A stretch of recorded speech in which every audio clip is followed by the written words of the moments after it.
2 shows that we've done. It'll air the 13th. Another show will air the 20th. There's a real big push right now to try and promote that as much as possible. And then, what is the best way to put it? Well, trying to shore up like different project things. So I'm involved with my whiskey distillery. That's constant, and there's things going always happening over there. Plans for possibly a beer. Also, people want me to do a podcast, but I'm really reticent about the whole thing because everyone just thinks like, oh, I just go on there and talk. I'm like, you gotta study. You have to. It takes a lot to want to get out there with a fully formed, researched, well argued for opinion before you even get to the point of telling the rest of the world about it. And so, plus most of the time they want me to talk about shit that I don't care about. So I don't, it's really weird. And just personal stuff. Like, even if things aren't going on in the way that we normally would, I mean, I've sold a lot of things out of my garage just during this whole pandemic period, because we're always carrying around all kinds of stuff with us that we don't really need. Yeah. And I prefer to put it back out there in the world so someone else can have it. Yeah, there seems to be a sort of a theme with a lot of people that I'm talking to lately. They're talking to me about how they're just getting rid of their stuff, like their baggage, because they're anticipating me. I mean, when all this started, it's been a few months since I spoke to you, but when all this started, I said to myself and my friends, I said, in my head, if this is still rolling on St. Patrick's Day, 2021, like a little alarm bell is going to go, you need to try and get the fuck out of here. But of course, you've been here. It's just like thousands of fucking records and guitars and crap. Yes. I thought to myself, I was talking to my mate, comedian Jason Rouse, and he was just like, dude, you have the back, you haven't got kids or family or this, the other, but you need to just like find somewhere to put your stuff and put your stuff in the bag to be able to make your podcast and go, because try and move around a little bit, because it may be that where you're living, I mean, here, this might just end up going on, and maybe it would be advantageous to not have so much baggage, because we accumulate so much stuff, Yeah, no, we do. And you have to start to sit back and go through your own little mental database there and think like, well, what do I really need? What do I want? And then okay, where is that weight of value, and how much does it carry? And so with books, I will reduce that to a degree, but that never becomes anything less than like 13 boxes full, because honestly, I look at things like books as the kind of things that, okay, well, everybody needs to be at least a miniature library of Alexandria at some point, because one, everything's becoming digitized. I don't want this to become rollerball where you go to the computer to ask about the corporate wars and it just freaks out and says it's not there anymore and whatever. It's like, no, I need to keep these books, be they fiction or nonfiction, around. I want to be able to pass them down to my kids or what have you, so that they have the same access to this knowledge as I did. Yeah, I mean, I have, to be honest, I have about half as many T-shirts as I used to. In fact, there's only about 30% of them. I used to have hundreds more. Vinyl's okay, but CDs are useless. They're just taking up space. I used to have about 1,000 cassettes back in the day, in the late 80s, early 90s. But they've been sort of lost en route between different houses in Dublin. But the amount of stuff I would have had if I'd had everything, you wouldn't have even been able to see the wall space here. And it does feel like, maybe I could do with. My parents said to me, what you should do is buy a garden shed, insulate it, put all your stuff in the garden shed, and then leave it there. I think what they didn't say is, and then we can set it on fire. Yeah, quite possibly, right? But it is kind of a clever idea, and I'm lucky enough that I have a garage where I'm at that I can use for one of my cars and for some of a good portion of my stuff. I do my workouts in there, but even then, I reduced 3 boxes of car part stuff to 1 in like a few little miniature boxes. And so every time I can go through these things, if I can find stuff that is legitimate trash or things that I can that I would say are donation worthy, yeah, I'll do it. But ultimately, I have a lot of things that have value, so I just put them on the market and let people pay for them, and I win, they win, and everybody's happy. Yeah, yeah. So Yeah, and I know Jason too. I'll see him. I'd see him around, especially at like because we met at a Marduk show a long time ago. Because he's buddies with those guys, and so am I. And so I would see him around there. I'd see him at the Comedy Store sometimes. So yeah. Yeah, he's actually friends with them because of me. He was playing in Sweden, and me and Daniel went down to see them. Yeah, he's one of those sort of old kind of heavy metal comedian guys who was kind of floating around Europe around the same time as Steve Hughes and a bunch of other comedians. And I think he's gone to Austin, Texas, which a lot of comedy people seem to be going to. I mean, his stories about what he was. I was talking to him last week, and he said to me that he's just like, man, do you remember the last time we met on the Sunset Strip a couple of years ago? He just said to me, you want to see it now? It's unrecognizable. It's just none of those things are going to open the same way. Yeah, no, not likely. And you know, as things as things progress into certain directions, that as those directions get more and more people embedded in that mode of action, how do you then reverse it? So with the insane amounts of just trash and little island camps all over Hollywood and LA right now of homeless people, yeah, what are you going to do when you supposedly say everything's up and running again, everything is a-okay? Yeah, how do you take care of that? You know, people have now been readjusting and just doing all kinds of shit differently, and now you're going to just immediately just put the hammer down and change it. Well, I mean, we know how that goes in modern society as it is. I mean, if it's not going to be just simply, well, people are going to get pissed. Activists are going to use it as a reason for existence, and then you know, it's just going to become a giant shit show. And at the end of the day, the people that are homeless are still not helped. So yeah, I mean, welcome to LA. Yeah, he said the homelessness. I mean, I noticed it the last time I was there. It was maybe 3 years ago. We drove down through somewhere near downtown to get to somewhere else, and it was staggering going down that sort of strip with just only tens of people. And you thought to yourself, how the fuck can this be happening in a first world country? It just seemed absolutely insane. And he just said that all of Sunset is now just kind of like that. Sure. Yeah. I mean, there's plenty of streets around where I'm at where now there are like habitations completely built out down the blocks. And if you drive by this Goodwill in Hollywood, it's like this makeshift beggar souks, I guess you could call them, if people are familiar with the souks as the markets. And it's crazy. So if you go to drop something off, I mean, they're like, hey, I'll take that if they want to. I mean, they're like looking for stuff. To be honest, I suppose you could try and, you know, be an industrious person and sell some of that stuff. But sometimes you just see these folks and they just end up with these collections of piles and piles and piles of just refuse, or just trash, it looks like. And you just go, well, what could you even do with that? I mean, or more than likely, this person probably isn't even in their right mind.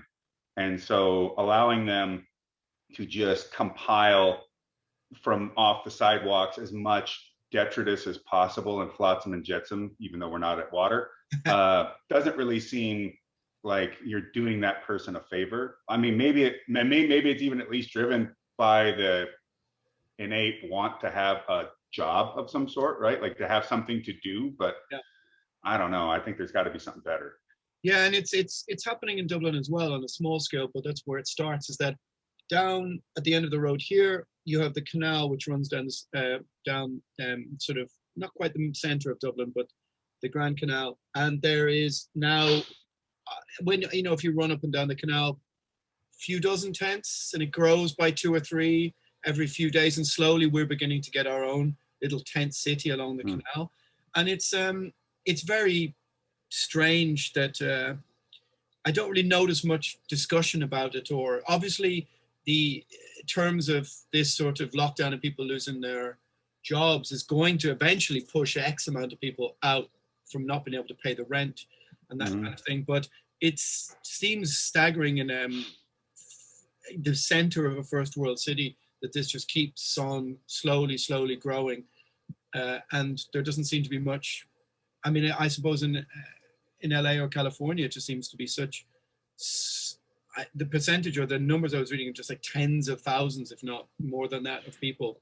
Well, the person that gets pushed out via unemployment, besides somehow picking up a crippling addiction, I don't see them as the kind of folks that are going to be stuck in that situation permanently, or even for that long of a time out of the rest of their life. Most people at least know someone, right? They have friends, they have family, they have something at least that they can, and they have obviously some sort of set of skills, or they could find a way to create some sort of employment, either by doing day labor or other things. But most of the time, when you come across what you would consider the perpetual homeless, it's usually folks that are, they're mentally sick. They are schizophrenic, they're bipolar, there's something, and they probably, and they usually have some sort of massive drug addiction, which could be due to being schizophrenic too. And so they don't have access to medication. So what are you going to do? You're going to take drugs, you're going to drink heavily, you're going to do these sort of things. And of course, those things are cumulative effects, or, something they've picked up along the way, being in a very despairing situation. I mean, it is just the human condition in and of itself. But what do you do about that? I mean, nobody, well, one, there's no the money nor the will to want to actually do what's necessary. It's like everything in Western politics. You see a problem starting to form, and you just let that thing grow until it's a massive field, and then you say, oh well, now it's too expensive and too touchy to deal with it, because if you were to, you let it get so bad that you literally have to be totalitarian in a way to like, you have to like, oh no, buck stops here, and make like a deliberate and black and white shift on something. And then which of course, again, takes a huge monetary expense to make happen. So let's say with the homeless, if you were to say, create a camp situation, you round all the homeless up, you get them up off the streets, and you say, okay, well, you can't be homeless for a variety of reasons in, dense metro areas, because for one, it's unhealthy, not just to you, but to the populace, because you're not going to get the proper medications as need be, or care. So there are potential for super viruses to be built within these things. You have issues of trash and refuse, not to mention bio waste from human beings, and the increase of rat populations. And, now all of a sudden potential things like typhoid start to become a problem again, or potentially even black plague. So this makes sense. Like, it's not healthy, not to mention having people that are not in their right mind on the streets with normal everyday citizens. There's of course lots of stuff you can go look up from really unpleasant encounters between the two at times. And so you say, all right, well, this doesn't work, so you got to stay in this camp. However, part of this camp is you get psychiatric treatment, you get the medications you need. Basically, the idea is like, get this person to the point where they can make their own rational decisions, and so that they can get to a place again where they feel like they're their whole self. And so they can make the decisions that they want to make. And then I would say, while these people, you're giving them somewhere to sleep and eat and be cleaned. I mean, God, just someone being able to have a shower is got to be a real benefit. And then you have a work component to it for, let's say, cleanup and beautification of the city, which I know someone might think of that as so, I don't know, shallow in a sense, but it's like, no, people want to live in a place that looks nice, that has order to it, that has some sort of aesthetic, that's got, just random graffiti and tags and trash and garbage and things all screwed up. Nobody likes that, and it creates a chaotic environment and a chaotic response in its populace. I mean, there's plenty of things that can show you the detriment of having your environment around you in complete chaos and trash. If you see the effects, I mean, the broken window concept of, if you see one broken window and you see tagging and destruction and what have you, then people are like, well, this thing must have no value, it's not worth respecting. Well, why would I respect it? Yeah. And it's a simple thing, but this would at least get people out doing something. You could give them some sort of wage for it, and then the state's got credit bureau or credit unions. Well, then they can get accounts, and they can build themselves back up into a place where they could then decide, all right, well, this is what I want to do with my life, because now I have medication, I have this, I have that. But of course, that's a massive expense. And then maybe even more so than the expense, because California is the 6th largest economy or something in the world. Yeah. I think it's the fact of the minute you literally round up every homeless person off the street, even if it's to try and, you know, put them in a place to allow them to get their life back together, or to have some appropriate treatment, everyone will just flip the hell out. And it's like, you know, it'll just be protests and activists and all this, because to be honest, even beyond the fact that there are folks that are so ideologically driven that they have no ability to look at things from a viewpoint that really is based in sort of any sort of rational position. But there are also those that know that using ideological positions is a way to have a job. You know what I mean? Like if homelessness doesn't exist, well, then maybe this bureau doesn't exist and I don't get paid. Or if homelessness doesn't exist, let's say, then I don't have an activist cause where I can pay myself 6 figures and then leverage it against other people. And all this power I've now co-opted for myself based back on the suffering of other people, no longer, you know, and you know, I feel like perhaps maybe not all of them are that cynical and what would you call it, Machiavellian, but maybe maybe they are the C.S. Lewis quote of, like, you know, oh, like never, you know what's always fear the tyranny of the good, because they'll never stop doing it because they think they're in the right, basically. Yeah, I mean, it's one of the things that I think about, say, in a city like Dublin, when you try and explain to people from other European cities, and that there's a huge class divide, and there's a huge percentage of working class areas, and that most people in Dublin's prisons, for example, are from 4 postcodes. And within those 4 postcodes, if you were to go from, let's say, a rich, wealthy part of Dublin to one of those, it would almost seem like, you know, you're going through first to second to third world, almost, especially in the 1980s and the 1990s. But imbuing people with a sense of civic responsibility towards those areas was very difficult, because they felt so, there was a welfare cycle that they were going through for generations, and of course immense joblessness and emigration and all that kind of thing, and drug and heroin in the 1980s. But the idea of trying to imbue people with a sense of civic responsibility that isn't attached to either left or right political axis is quite difficult when they feel like they've fallen through the system. But I suppose, I suppose in America, that what adds to that is the lack of a healthcare system the same way as here, which here doesn't quite allow for quite as many people to fall through the system. But also hard to say. I don't know.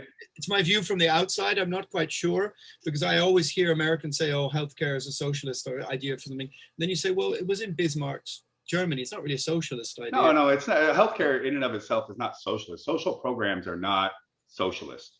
Yeah. I would personally love to see a national healthcare alongside a private healthcare, right? So, you know, I am not the person that says, well, if you have more money, does that mean you should be able to get better care? It's like, well, I guess that can be one of the things with it, but I'd like it so that nobody at least is one illness or injury away from being bankrupted. I mean, I think that's ridiculous, especially when I think we could have some capabilities to prevent that. Although you can't save everybody, people. That's, you know, take your ideological nonsense and just fucking throw it in the trash, because you can't save everyone. You can't fix everyone. Not everyone's going to have a happy life. Not everyone's going to always be able to bounce back. I don't know why that is, but it is just the way it is. Like it is just the case. And but you can try to minimize that at best. Mind you, I'm not a utilitarian, so, you know, I'm not suckling from the teat of Jeremy Bentham, although I do own On Liberty, and I think John Stuart Mill is brilliant, and he has some amazingly brilliant things to say. I'm not a utilitarian. I'm not going to get with 9 other people to vote which one of you should die. I'm not going to do that. But I think that a national healthcare would be useful. I think that with the US, I mean, well, even when you talk about things of these natures with class and what have you, I mean, it's one of the simplest things, but difficult to do, is to try and just create ways for people to have respect for themselves and respect for their communities, and some unifying aspect to it. Like, we're so itemized or atomized and disparate that you can watch the difference over even less than 100 years. Watch something from the 50s and see where everybody knows the mailman, you have milkman, you whatever, right? You just, the people you're involved with in your day to day is a part of your overall your overarching community of sorts, and everybody's got their small little communities and the greater community at large. And obviously, not everybody agrees about everything all the time, but you had personal interaction, which changes 100% changes the way that you see the world and you see the people around you. Yet nowadays, everything is seemingly reduced to an app, right? Like, why learn to cook when you could just order your food on an app? Why do this? Well, that's why people think that, you'll own nothing and like it is somehow, and be happy is somehow a capable thing. And to me, it's an anathema for human flourishing. It just doesn't work. And it's the same with not being able, being disparate and so atomized that you don't even know your neighbors. You don't know anyone around you. You're living in your own little cave for your own little things. Yeah. And you don't, ne'er the two shall meet.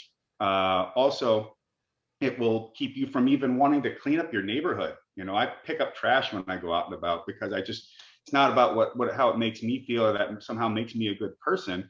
It's just that everybody else has to live here too. Yeah, and perhaps maybe if someone saw me do it, they would do it themselves. Or perhaps if the trash isn't there, other people wouldn't want to throw it on the floor. Yeah, it's such a simple, stupid thing. Yeah, that's the tragedy of the commons, isn't it? That idea that there are always people who benefit from the actions of others when they do nothing. People who clean up the commons, or the tragedy of the common land that's that everybody uses. That there's always people who benefit from the intense labor of others. But I from the outside of America looking in, we don't really understand why. Well, I don't really understand the intense opposition to Obamacare, for example. Now, I didn't know enough about it, but to Europeans, that seemed to be quite a reasonable concept to try and give people healthcare. Yeah, it's kind of a racket. But who? Yeah, but who? Oh, I mean, what isn't a racket in a sense? Yeah, in the States. But what really scuppered that? Was that big pharma scuppering that? Because one of the it's ideological for one side. Yeah, one thing I noticed though is that you can be a doctor, for example, in European countries, and get paid the same regardless of who you treat, I would say. Whereas in the States, to make the big bucks, you've got to sort of alienate yourself out of treating, I suppose, maybe normal working class people who are on state benefits. Now, I'm not sure if I think I mean, there could be that, right? There's people love insurance claim stuff, often. So they'll love to get people in on that kind of thing. But then I imagine, I could easily see that if there's state limit decided things, and so maybe doctors wouldn't want to mess with it. I think that all healthcare people have to treat anyone that comes to them. So there's this idea that somehow, you don't have enough money, well, I'm not going to treat you. It's like, no, it's not exactly like that. They have to treat you. Now, that being said, they then might, that whole treatment might put you in some insane debt, which is ridiculous. But it's a weird, confusing system.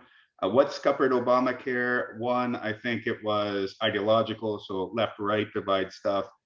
Two, it may have been. I mean, he was trying to push it through the Senate, right? Which was a Republican Senate, maybe, or am I? Yeah, well, I mean, it was originally Romney's idea. To be honest, it was a Republican concept. I mean, at least Republican from party. Like, I don't, for anyone watching, I have zero political affiliations. I do not support either the Democrats or the Republicans, nor the Libertarians. I'm not for any of them. I'm not on your side.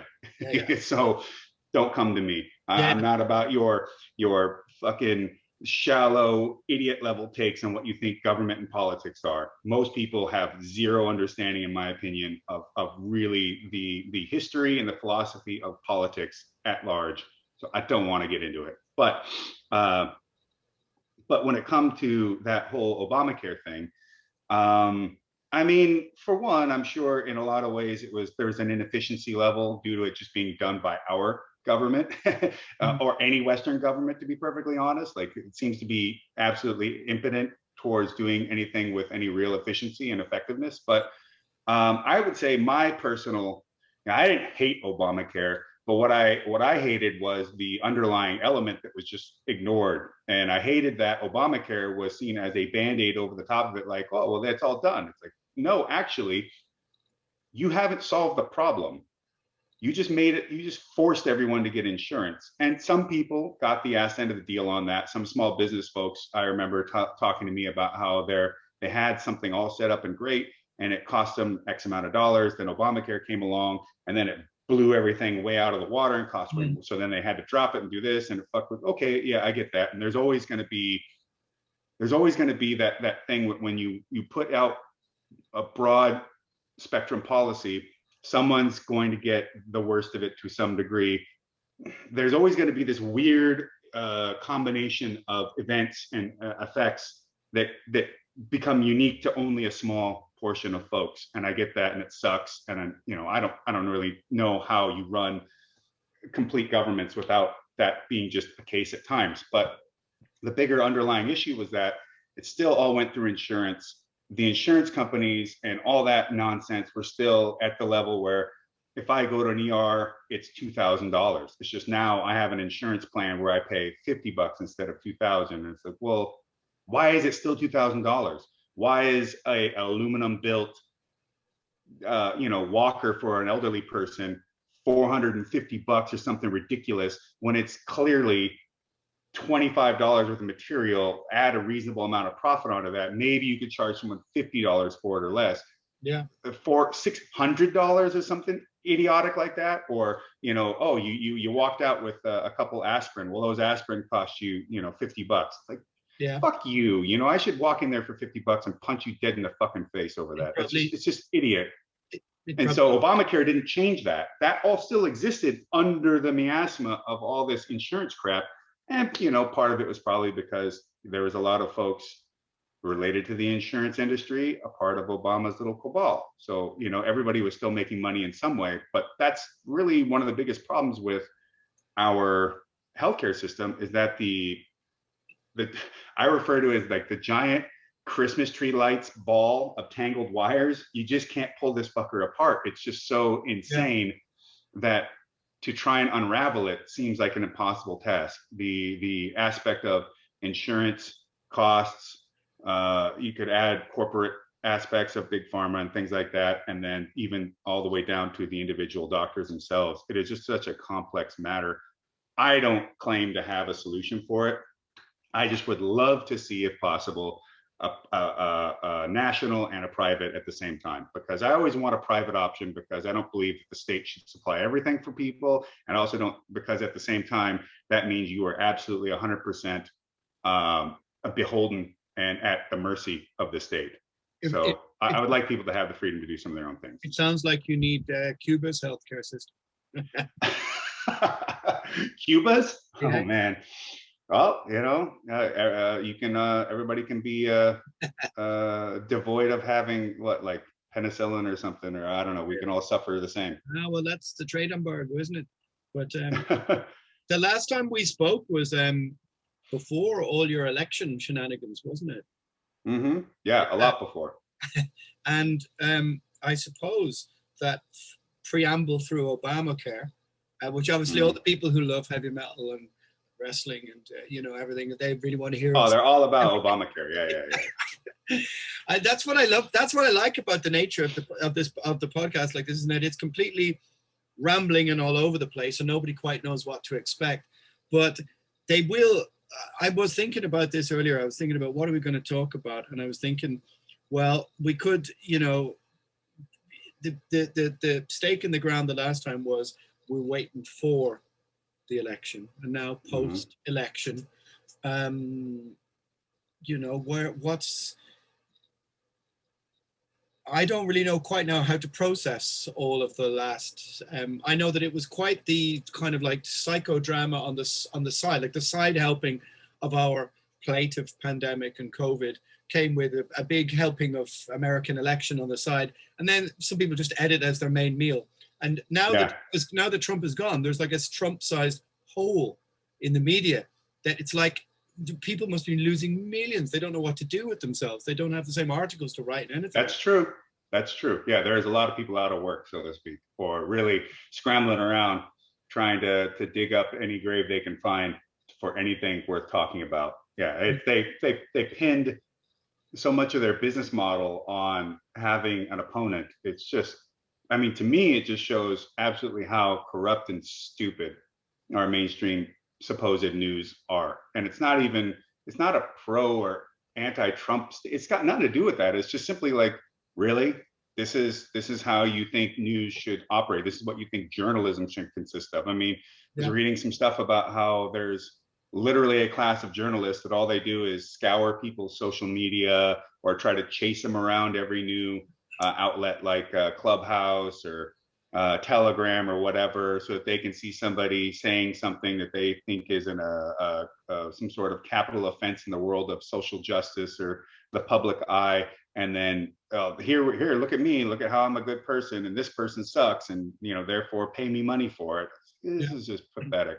It is. It's what is it? Small minds talk about people, and great minds talk about ideas. Yeah. We're just talking about people all the time, and in inane, uninteresting, and unnecessary ways. Yeah, I think but I think that journalism, like I studied journalism for 3-4 years when I was like maybe 15 years ago. And at the time, I would have said there were more young people in my class who were interested in the soap opera society than the political society. There was no politics involved. And you can see the difference now in the last 10 years of what's happened through social media. But I think that what's happened in journalism is that the adults have kind of left the building, in the sense that it's a bit similar to the music industry. It's so impossible to make a living anymore that what supplements people's income from writing is their idealism. So you get this kind of idea of activists involved in journalism, just churning out copy and paste stuff, but opinion pieces which are then sold as proper journalism. So they're compensatory economic supplement is their idealism, and so that's why you see all these opinion pieces on either side taking up the space of proper news, but they're all looking for exactly what you say, is that gotcha moment, which then can build them a following of their social media so they can have a voice. And unfortunately, that generally tends to reward the most histrionic, the most extreme, the most over the top. So like the market kind of force of modern journalism pushes everybody to the side.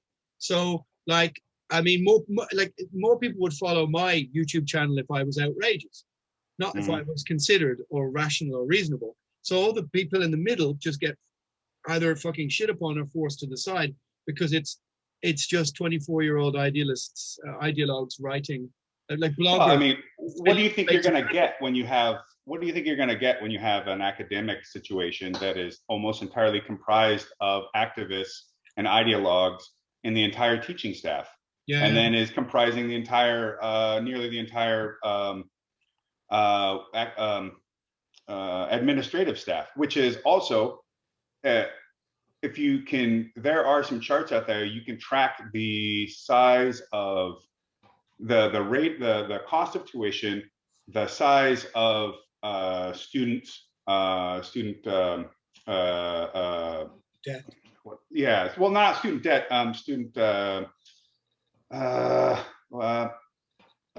participation. That's not the right word, but like how many students are in schools, and the size of administration in universities. And as you're watching these graphs, you see that that tuition thing goes up, the amount of student body kind of and then administration is like woof, so the administration expansion along with the cost of tuition almost seems like cause and effect there, but which I wouldn't doubt it, but you've got academia filled full of ideologically driven individuals who will deliberately and outright say that they're teaching people to be activists as well as whatever else they are. This is, further expansion of the personal is political, where they want everything to be hinged on a political aspect before you can even enter into the personal. It's like to the point where you almost have people where they want to lead with their name tag with all their political views on it before making a decision like whether or not you can even buy something from them, interact with them, talk to them, listen to what they have to say. It's becoming far more polarizing, but it does so because there's incentive, right? And so as people create more they create more tribe, and they create tribes that give benefit to them in either, let's say, power or money or both or what have you. They want to join up. They want to get on. They want to get in on that gang and reap the rewards and feel like they're safe within the walls of that tribal structure that they're creating.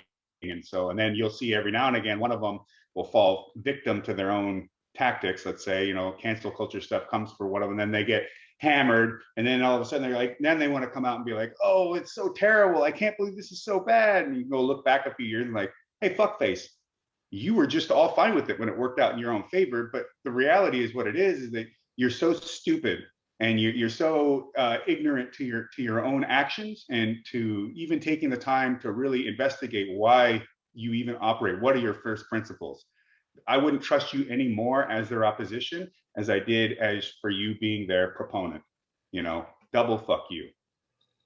Yeah, I mean, part of it is really, I think that the sort of working class revolution that some of these people wrote about in the middle of the 20th century never really transpired, and so they kind of lost faith in working class people, and so they kind of left them to their own devices. Now, I see an awful lot of the ideological. Well, I mean, I would argue that the working class revolution is kind of a front, and that the working class revolution is often used as this veneer, when in reality it is the academia, it is the intellectual types, it is the the Starbucks latte, champagne drinking, Apple product using trust fund kid in Williamsburg or what have you. It's them, and it's always been them. I mean, go look at the Russian Revolution of what, 1917. It's just the same people were at the charge of the whole thing.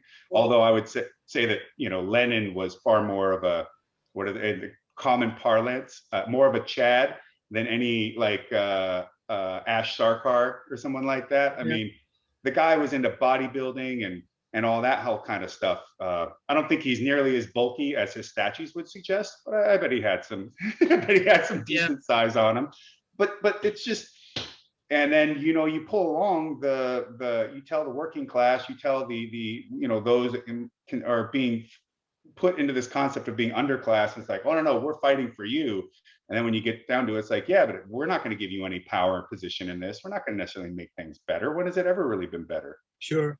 What I mean by that though is that I agree to a point, but what I mean is that, like, if you look at the intense disappointment for some of the forces that we're talking about with the fall of the Berlin Wall and essentially the defeat of communism, I think that many sort of Western middle class intellectuals felt almost betrayed by the working class. So the working class didn't ride to the rescue in these terms. So they recalibrated their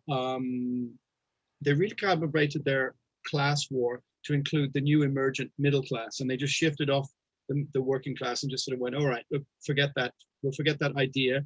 And now we have this middle class that is ripe for a form of identitarianism, is ripe for a different kind of mobilization in terms of our political ideology. And so I think that the things that we're talking about, whether it's this cultural Marxism or all this kind of stuff, it kind of recalibrated its arguments and shifted off its traditional base. And I think that the whole social media just derangement of the last decade has really played ultimately totally into its hands in relation to the things you're talking about. The fact that academia is seems to be completely submerged in this kind of thing. Even when I went to college 10, 15 years ago, I found that, and like, you know, I remember thinking to myself, fuck, I'd love to punch this Michel Foucault cunt in the head. And I wasn't really aware of all of these things yet. And then it's like, oh, okay, now I'm aware. I've had a year of critical theory and all these kind of things. And this is 15 years ago. And it was, of course, all being distilled through this middle class intellectual intelligentsia that were reappraising all these things. And then slowly it just caught on, because that's what social media kind of did. Sorry, that was a rambling blah, blah, blah. Yeah. I mean, I don't think it's all that rambling. I think there's definitely a lot of substance to what you're saying, especially from your own personal perspective here. And, you know, I wasn't all that familiar with, and by the way, I hate the fact that the term cultural Marxism gets linked to, you know, Nazis and whatever, and conspiracy theory. I'm like, it is one of the better layman terms of trying to describe it, because if you actually understand Marxist thought and the idea of going and viewing things from the superstructure to the base instead of base to the superstructure, I mean, it makes sense. It is about culture and the things that come with culture. And so it's a pretty easy way to interpret the, you know, the greater, like the longer version of saying it, which you could say be postmodern neo-Marxism, because it isn't true. It's not traditional Marxist. It's got a ton of postmodernist thought attached to it, but it is a completely, it's the same concept of the Marxist and Hegelian conflict theory, the dialectic materialism and historicism, as Hegel would see it, where everything, all things throughout time, all history is progressive, right? It's always, you know, moving towards something, which no, it's not. But, you know, I'm no fan of Hegel's either, or Marx, but not to say that everything they said was stupid or bad or whatever. I mean, that would be such a stupid take to take. But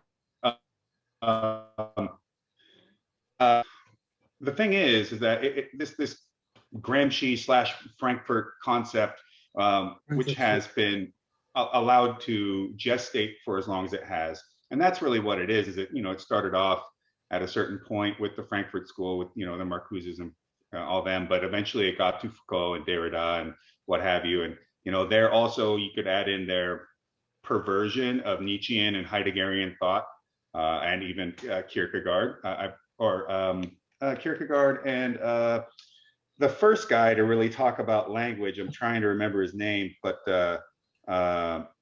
long before Derrida was talking about how a cat, you know what a cat is because, you know, it's not a dog, it's not a tree, it's not a this.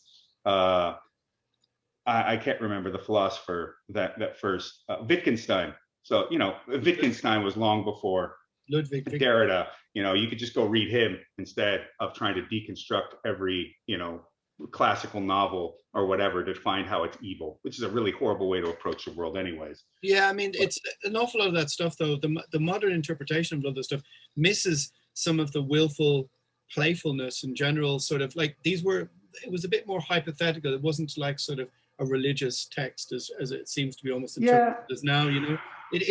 But it's crazy how it caught on, because when I think back to it, before, like I said, before all this stuff became trendy or whatever, sort of, you know, hipster Marxism, whatever. I remember being taught it in college only 10, 15 years ago. And everyone just was like, oh God, this fucking shit again. Because, you know, well, it's confusing as all hell. I mean, it's filled full of just like the most nonsensical kind of stuff. It doesn't, you know, when I'll try to explain this stuff to people and they'll go, I go, look, if it doesn't make sense, you're right. A lot of it is contradictory, doesn't make sense, isn't grounded in anything in reality. And honestly, like some of the postmodern critiques and concepts can be an interesting thought concept, like a thought experiment. But, you know, eternal recurrence is a thought experiment to some degree too. I'm not thinking that I'm going to live this life forever on repeat. Yet to think about, if I was to live this life forever on repeat, how would I want it to turn out? That's a great thought experiment. I'm not going to literally expect that my life will be that way, but okay, you know, it's useful to examine things in the idea of people using whatever avenues of community interaction or personal interaction as plays in power. Some people do, do things that way. I mean, you could even argue that like those pickup artist types with their delving into psychology, evolutionary biology, ticks, physical or unsaid physical cues and contacts, and all these different things, and using them just to like get pussy. I mean, yeah, that was something that you could take and use it for a useful reason. To instead, you used it into your way of playing power because you felt like you didn't have power to achieve the things that you wanted before. And ultimately, like if you start viewing things all through a perspective of power, I mean, it poisons the whole way of operating in the world. I don't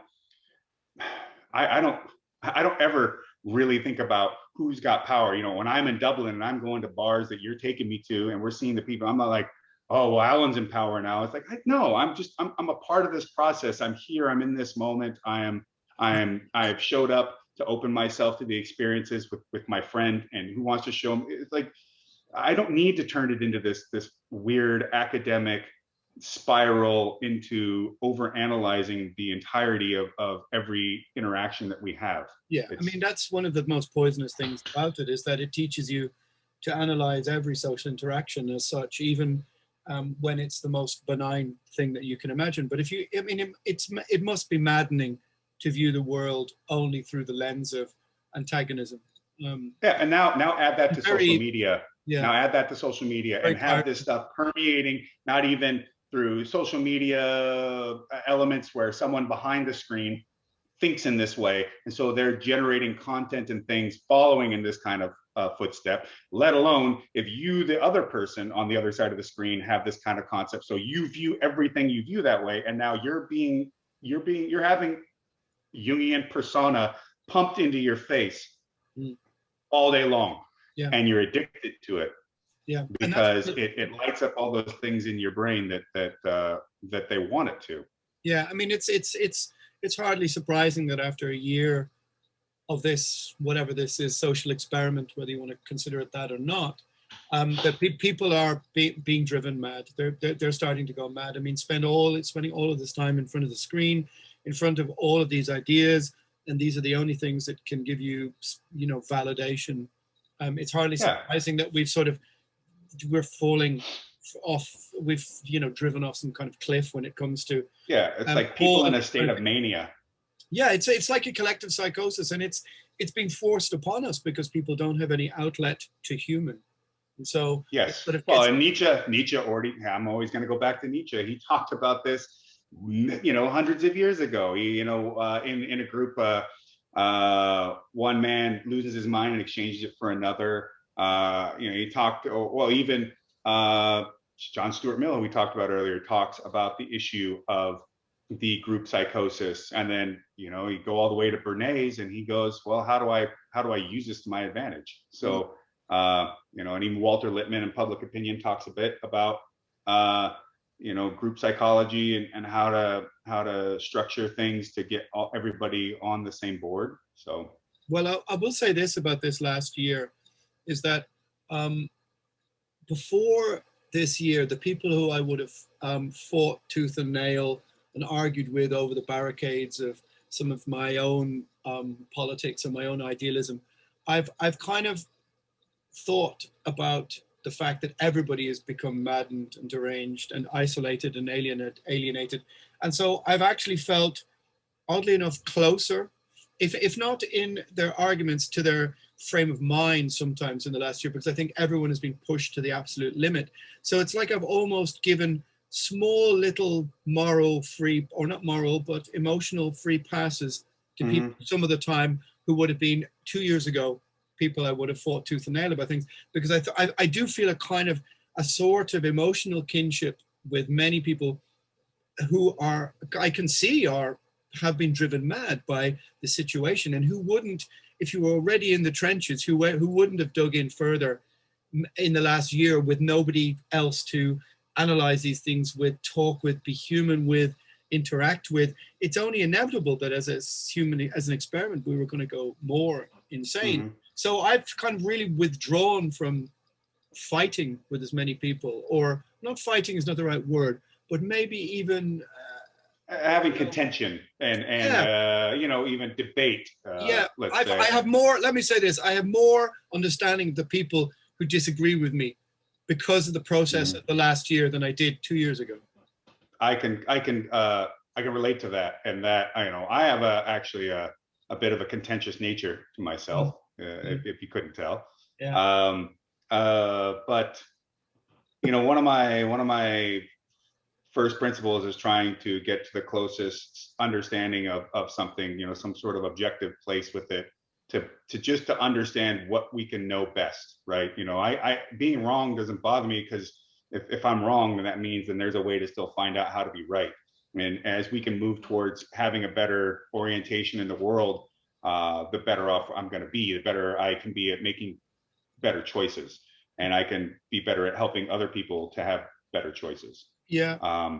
But I see, I would have a conversation with someone, and it would have to be about politics, because everybody wants to talk about it. And, everybody is a fucking analyst now. Everyone. And like you said, it's maddening. And like I said to you earlier, it's maddening to me, because I'm talking to some of these people, and I'm just thinking, you're so ignorant. You have so little understanding of how any of this actually works, that we really can't even have a debate about something, because what I'm talking about is here at the roots and the fundamental, and is dealing with things throughout history, and on a line that you can follow through. And you're up here just regurgitating the same stuff that your media and your social media and your other friends and the group think that's running around in this mass psychosis is telling you, and you're picking your little fucking sides and thinking that you actually understand the way that Western politics works, and you're so utterly wrong. But yet I had to sit back at some point and just go, okay,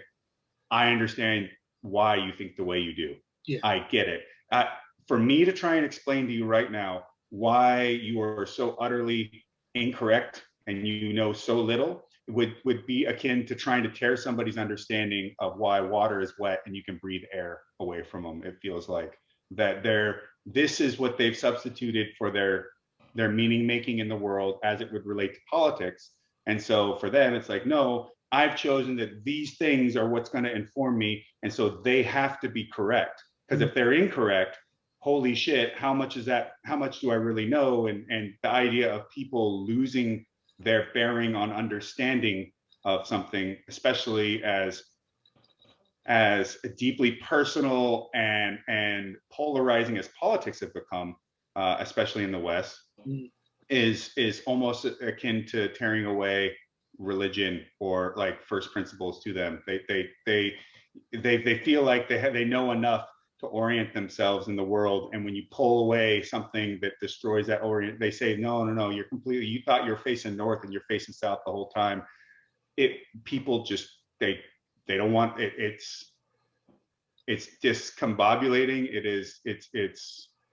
It really fucks people's heads up. Yeah, I mean, I agree, but I also think that the failure of the institutions of the state and the broader, I suppose, in Europe, the broader European Union project to deal with the pandemic has made me sometimes closer to the arguments of people, let's say, on the far left sometimes, who have been, raging at the same institutions that maybe I would have, I won't say defended in the past, but elements of it now I am sided with them, because this whole last year has been such a botched response by an obviously broken system, that I found that the people who I would have been, not say diametrically opposed to, but at least standing a foot, looking at things from a slightly different angle,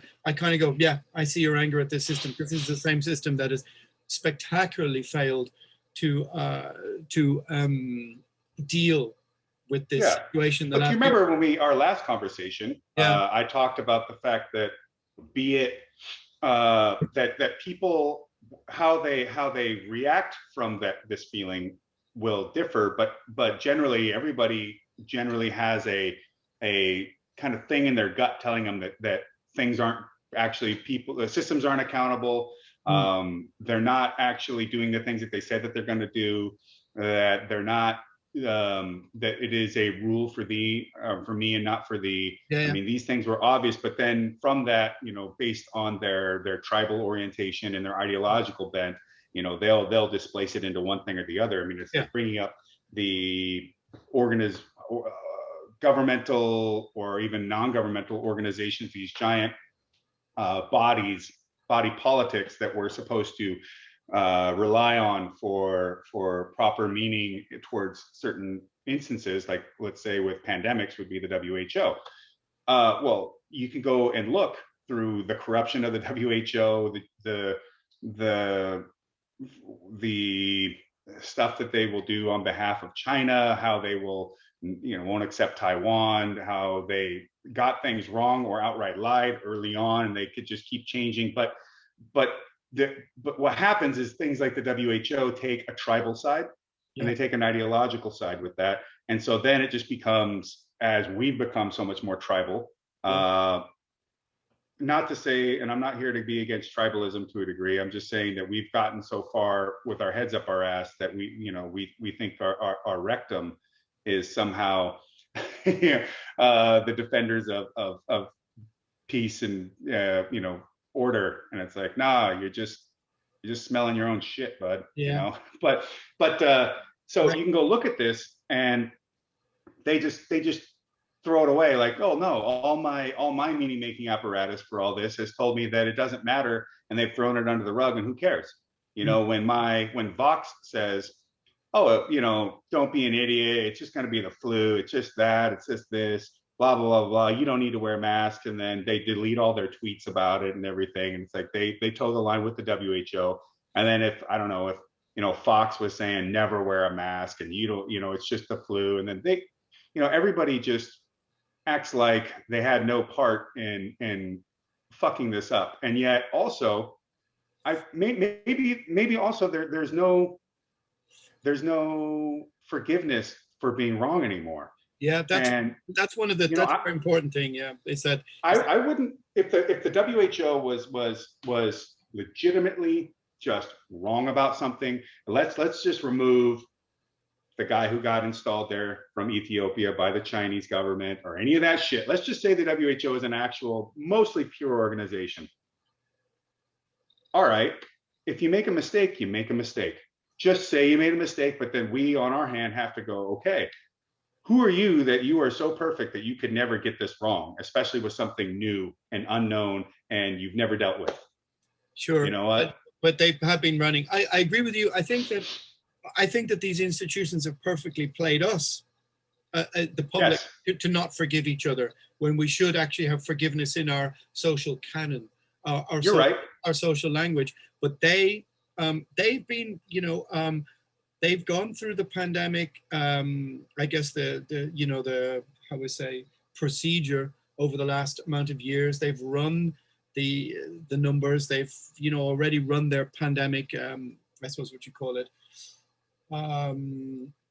Pilot pandemics over the last 10 years is not the right word, whatever, you know. But they're models. They ran these models on things. Yeah, so but when you're dealing with the lives of X amount of people, then they should, of course, try and get these things right. Of course they don't, but it's a different sense in the forgiveness between people. I think what I was trying to say was, though, that my level of forgiveness for the people who I would have politically disagreed with in the 2 or 3 years ago now has been more, it's greater than ever.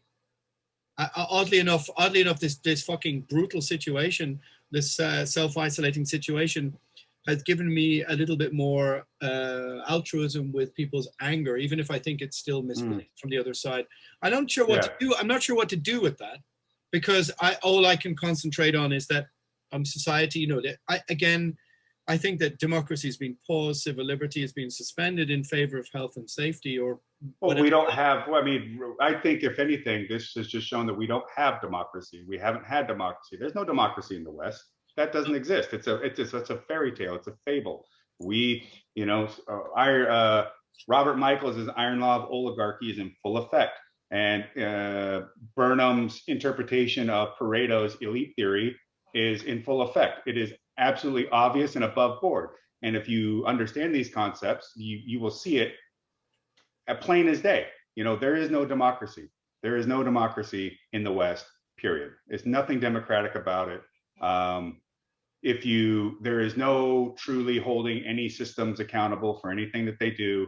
There's always a way at which they can excuse it. And for some reason, we allow it to be excused. And maybe part of that is because we don't really have any power to change it. We can't vote our way out of any of this. Well, I mean, I would say that prior to this, I think a form of democracy was evident across the West. Now, it depends on the levels, of course, of endemic corruption and all these other factors that contribute to that. But it's still in Ireland, for example. Ireland is one of the oldest social democracies in the world, that never had fascism and never had communism.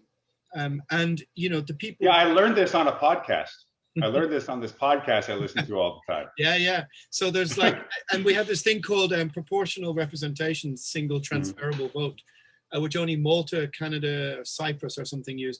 But we do have, there is a democracy in place in Ireland, but, it moves and swades. Let's say Italy might, Italians might there might be slightly more endemic corruption through history than other countries. Well, let me ask you this much. If you were to run for the badass black metal party and you, Alan Averill, how do I say that last name? You can say it as Averill. What makes you think you'd ever be able to garner even hardly a single vote? I mean, because here's the thing: while the parties themselves, let's say, they couldn't exactly stop you. They couldn't say, well, you're not allowed to be voted for. But what they would do is they would run a massive campaign through all the media outlets, through everything else. They would try to go through, they would have somebody sit down with every album, with every lyric you've ever written. Course, yeah. They would go through that. They would do everything they could to basically say that, well, if you vote for this guy, he is a weirdo, he's terrible, he's evil, and everybody who associates with him is evil. Of course, they'll try to find every picture of you standing next to somebody that once did a thing, and so they would effectively all rally behind their narrative of ensuring the power of the elite and the way that the institutions are already created to make sure that you were never ever a viable candidate. I do understand that, and I agree. But I also think that two points of view in this circumstance can be both true at the same time. Like at the moment, we have one independent TD standing up to almost the entire government opposing lockdown. One guy, and he makes the news every now and again, and he stands up and he goes, "We need to talk about civil liberty and this, that, and the other," and the whole government goes, "Ugh." But he's still there, and he's still on the news, and he's still got people galvanizing some form of public support. Now, of course, our baggage that we carry with us to this point where we might get into politics might make it difficult, or it might appeal to a certain demographic. But I agree with you; it's probably going to disavow or. Well, my whole thing is not necessarily even your particular Allen baggage. I just mean, definitely not your forays into New York.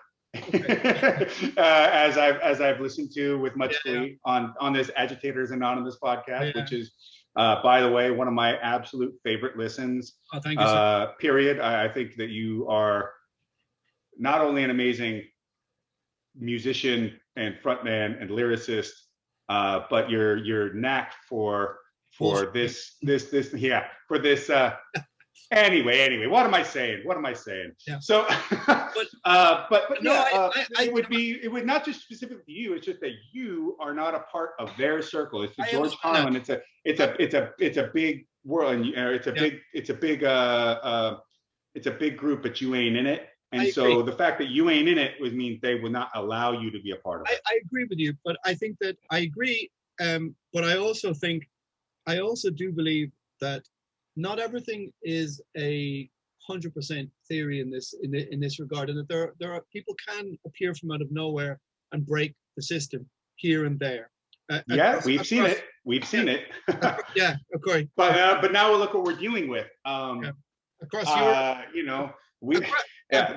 across Europe, you can see there is fluctuating different parties and this and the other. It's just in this particular situation, which is this health emergency, let's say if we consider some of the powers that be, whether it's malign or benign remains to be seen-ish, but certainly when there's an emergency, they can pause. They can go pause on democracy. And like all the things that have happened to us, whether it's the lockdown, it's the vaccination process, all these kind of things, none of them, like in the UK, they've put 65 new legislations, none of which have been even put to the floor of Parliament or even discussed.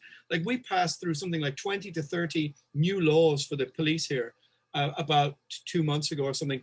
And they gave opposition politicians an hour or less or half an hour to read the dossier, so to speak, or whatever it is. And no one opposed it because no one got to the hilt of the argument. And so all of these, they call it sunset clauses, which means there's no real end. Like there's no, like they give these what are supposed to be temporary powers to the guards to enforce fines and regulations on people, but they don't. They're open-ended. So we've been like hurrying through. So I totally accept your point, but yet at the same time, I don't believe it's a total farce.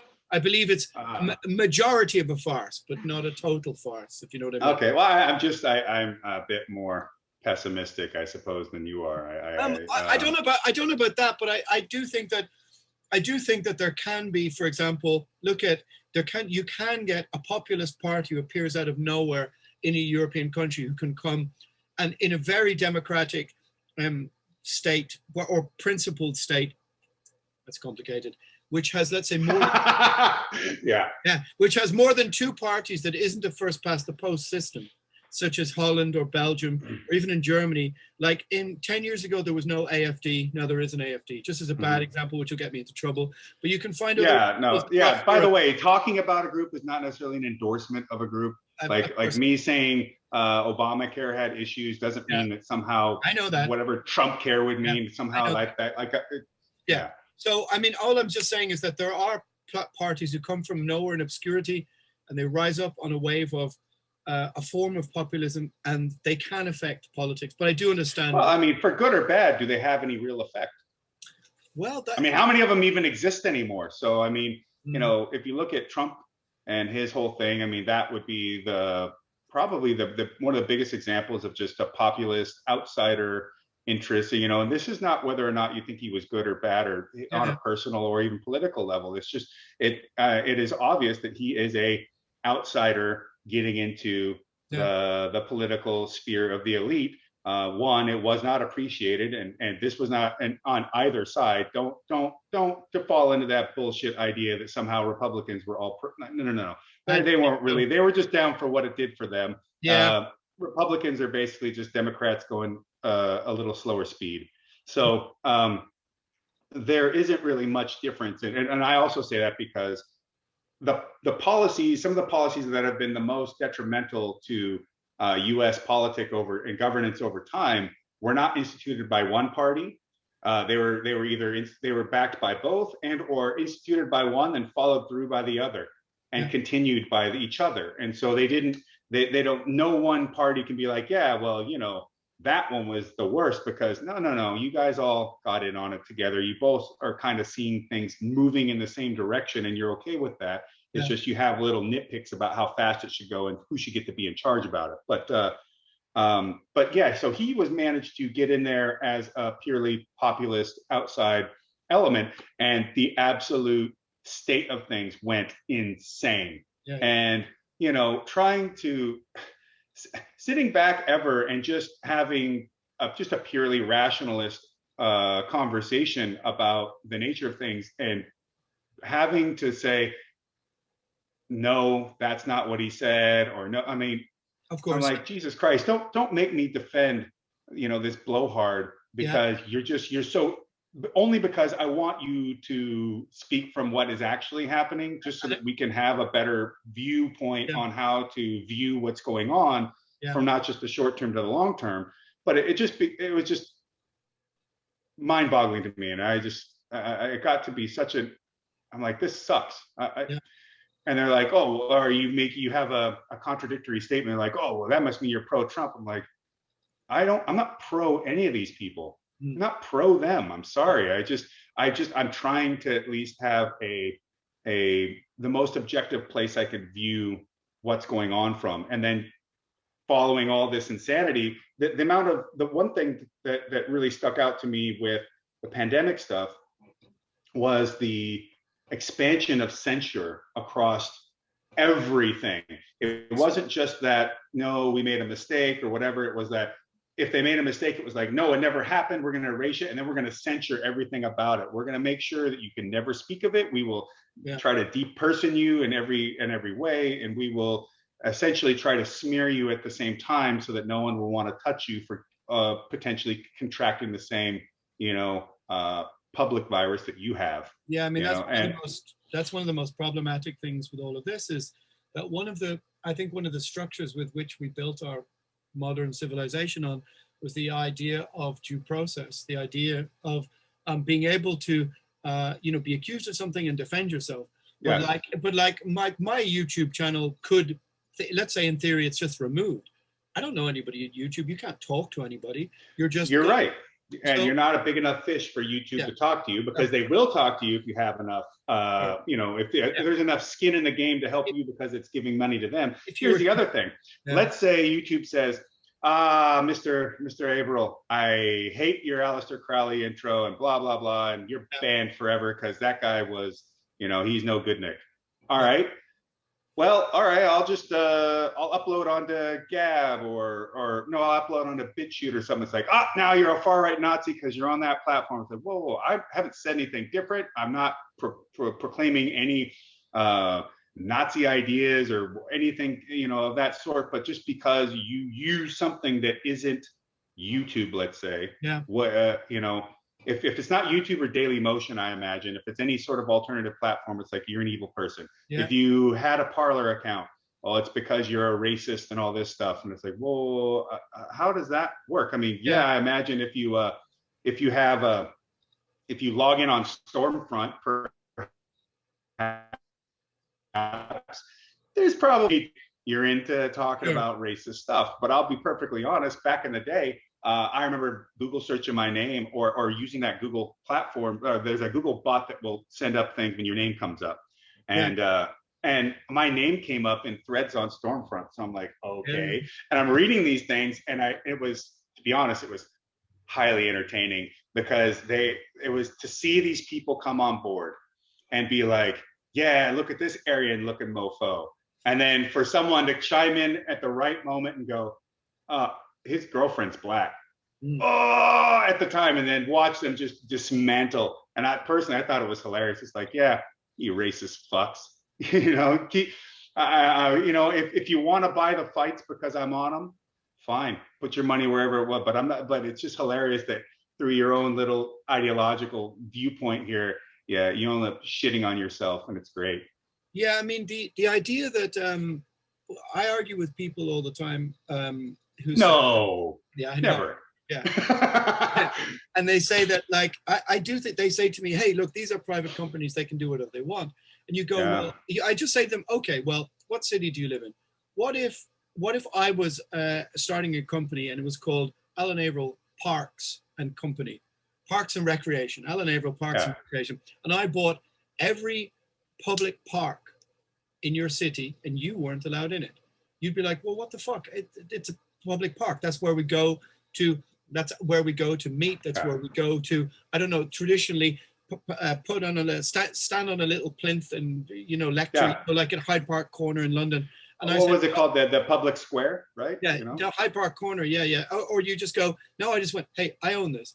And you could say, oh, well, now it's a it's a privately owned company, but it's a public space. The idea that they can't be considered public utilities, I think, is wrong, because what I find fascinating is the same people who 10 or 15 years ago would have said, oh, well, look, Robert Maxwell owns all of these companies. It's a kind of like media oligarchy of the, are now not worried when all of the tech companies are owned by the same 4 or 5 people.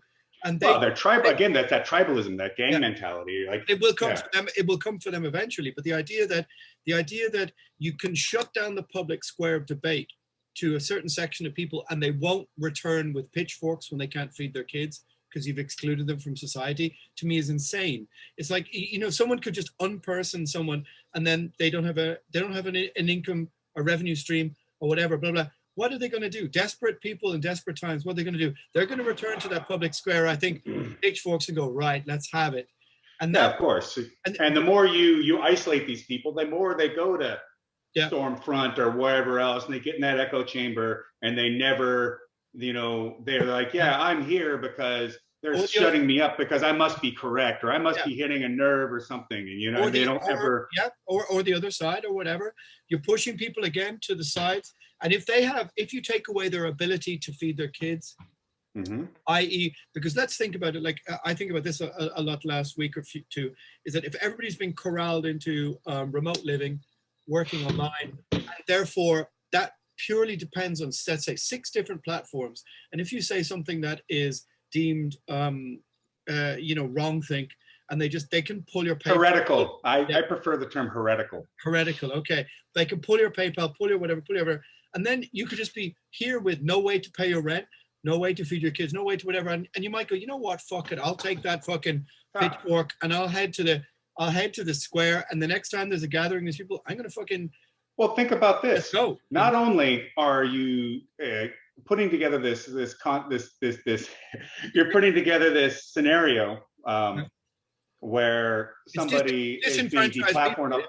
Yeah, but also think of the fact that modernity is also corralling us into this mode of work and being where we have to use these things, where these are our outlets into the world now, especially, you know, mind even the pandemic, remove the pandemic overlay, and just simply think about how many people have migrated themselves into a more social media, internet driven aspect of how they work and interact with other people. And now, if you take away the major aspects of those platforms, and so now, or their ability to make money through these digital services for taking orders and what have you, what are they left with? Like, you really have put this person on an island, and of course they're going to look for some island that suits them, that's going to allow them to hitch their boat up to it. Well, I mean, look, what do desperate men do? I mean, you've got nothing more to fear than the aspirations of desperate men, as they say. Like, I remember, like, if you go to Eastern Europe, sometimes in my travels over the years, and you go to a failed state. Like, and Igor would tell you about this too, right? Yeah, Igor, exactly. That's a very good example. Yeah, nobody would know that reference, but but you and me. But but go from like, I remember going to, like, you go to Moldova or something. I remember being in Moldova years and years ago. And it was after they had, like, a part of the military and the government stole like 10% or 20% of the GDP. They just stole it, disappeared, and fucked off. And Moldova is super poor. Super poor. It's the poorest one in all of the EU, for sure. It's a crazy little country. Not without its beauty, but it's crazy. Great wine. Great wine. And lots of, I'll tell you a funny story about that in a minute, but lots of Moldovans came here. Their blue passport got them into Ireland. But the fact was that, that they were, there was no sort of economic hope of upward mobility for people in that country, you know? And the idea that,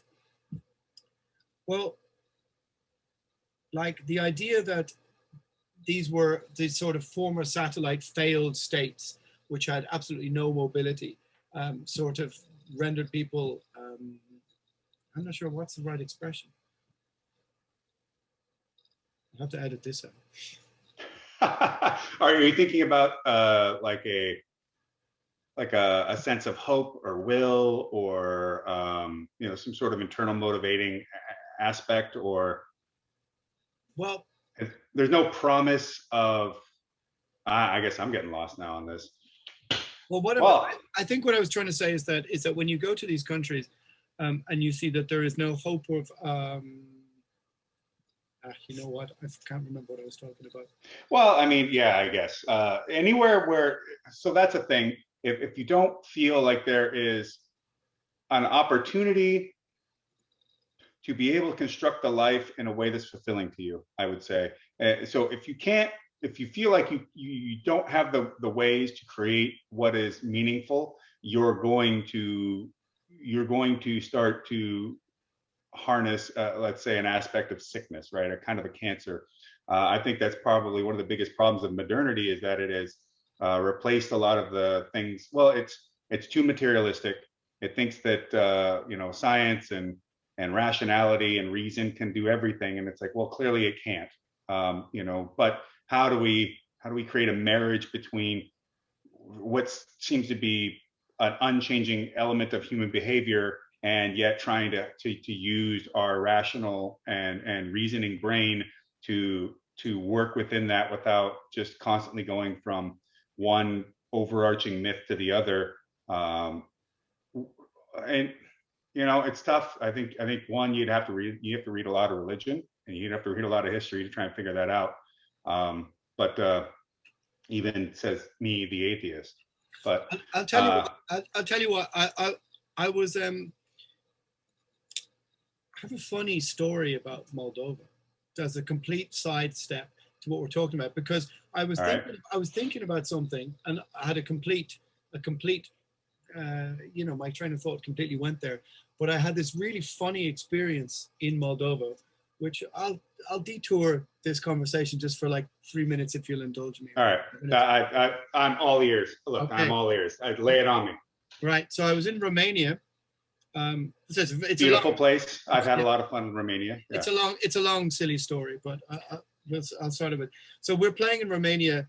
I was playing in Romania 2 weekends in a row, one with Red Sovereign, one with Primordial, and I decided to stay on and go to Moldova and then Odessa on the Black Sea in Ukraine, and take the old crippled train round from Bucharest all the way up to Moldova. Now the story begins with me buying some kind of drugs or other in Romania with Red Sovereign, and having. I hope you have Palinka with you too. Well, and being in oh God, I don't know, how do I start the story? Going to Moldova, to Chisinau, and let me go back a minute. Chisinau in Romania or in Moldova has the second biggest wine cellar in the world. There's one in France which is bigger, and it's on the outskirts of Chisinau, which is it's like a super impoverished city. I don't know if people know, like, quite how third world or second world it is. Like, you can get in your car theoretically and drive from Moldova to Berlin if you really want to. I think that once the borders come down, but this is like a satellite Soviet country that was that's in the northeast of Romania. Between not to mention has a high Russian population over the length of being in the Soviet Union, because they pushed Russians into Moldova on purpose to try and make sure that it never would try to separate itself. And so they would have greater control over the government. Yeah, I mean, there's like a ghost state called Transnistria, which I went through as well to get to Ukraine, like a self-declared sort of communist military state, which you have to declare yourself. All right. But I went to a wine cellar in Kirkovia, which is in Moldova, just on the outskirts of the capital, Chisinau, whatever you want to say. And like, you get this taxi out through the darkness out into this like suburb, like poorly lit suburb, and this huge like Taj Mahal sort of bizarre structure of this this wine cellar, very famous wine cellar, and it's about €30 to get in. And if you've ever been in Moldova, that's about the equivalent in Ireland of about €300, €250 entry. So me and my friend were the only people to go in. We descended minutes and minutes and minutes and minutes and minutes. And then it just endless corridors of just wine cellars and just wine everywhere. And it's really, really strange. And I remember like one person showing us around, and she's like, this girl was like, and here you see Angela Merkel's wine. Here you see Hermann Göring's wine. And it's like, what the fuck? It's just, wow, okay. Just like there. Yeah, you can see it on my Facebook, pictures of it. And it's like a pile of wine covered in dust. And she is like red wine does not depreciate. White wine does. And I was like, what are you talking about? She's just like, and she goes through all of these Nazis and leaders and people. And it's just this huge corridor of wine. And she's like, and here is Manuel Barroso's. And here is this. What the fuck? And like literally you're a foot away. You could break and smash everything. Wow. So basically all your favorite 70s dictators all have wine there still? Yeah, the 1930s dictators, yeah. And so they're all these wineries everywhere. And I said to her, like, because we descended long way. And she was being quite candid, and there was nobody else obviously had come there all week. And I said to her, like, this is a nuclear bunker, right? And she's like, in every mockery, there is moment of truth. And I was there like, okay. And I said, so how Eastern European too. I love it. So I was shown into this. We're shown into this big like dining hall, a big dining hall, and just outside the door was all these pictures everywhere, like just like photographs on the wall of like Putin, Merkel, Manuel Barroso, all of these EU leaders and sort of IMF leaders, just like hey, shaking hands, drinking wine. And we're sitting there, and she goes, Putin celebrates his 50th birthday here. I was like, are you fucking joking? And she's like, no, they came here, celebrate 50th birthday. And then I was sitting there going, okay, Moldova is so centrally positioned in Europe with almost no press, no borders, no whatever. And you're sitting there thinking to yourself, wow, this is where they decided the fate of Crimea or the fate of Gorno-Karabakh or whatever it's called. And you're thinking to yourself, this is where people gather to decide those things. And of course, my imagination was like, just going over. There's a statue of Moloch or whatever, right? Yeah. But outside were just normal photos. There's all of these people. Like, who owns Hermann Goering's wine? How weird is that? I will post the photo to come up with the top. But yeah, Hermann Goering's wine. So basically what happened is that the Russians came across across to Berlin, and they obviously took a lot of things as they came across through Germany, and they sent them back into the Soviet Union. And they also just took, wine cellars, all this kind of stuff. So yeah, you can see this, like, I'm not joking. Like she was talking, she goes, here is Angela Merkel's wine, like 100 bottles of red wine from 100 years ago. And she just goes, and here is Hermann Goering's red wine. And it was like 24 bottles. And I said, how much is each bottle worth? And she's like, we don't know, maybe 40,000 euro. And so I was there like, so that's like 300-400, €500,000 of wine just within. It's definitely not the wine we were drinking last time. No, but it's within like smashing distance. The amount of I was there, literally, I could have just broken so much stuff. Of course, I have this thing of when I see lots of the same thing, I want to smash it. That's a completely different. Oh boy, you must be fun in candy stores and things like that. But that's basically where we were, in this red wine candy store full of tyrants and despots wine.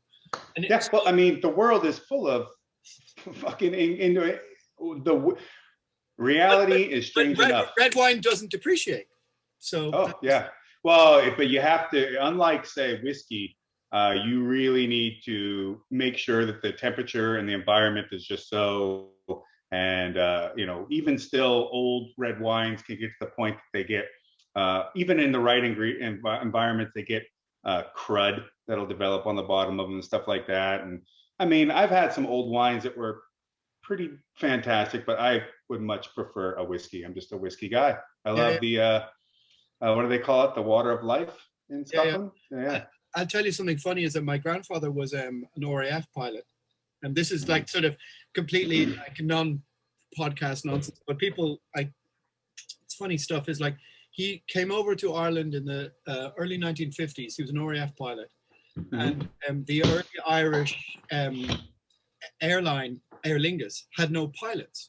So they couldn't train anybody. So they brought over, I think, 6 to 8 RAF pilots who'd flown in the Second World War, and sort of housed them in Ireland, gave them jobs and all that kind of thing.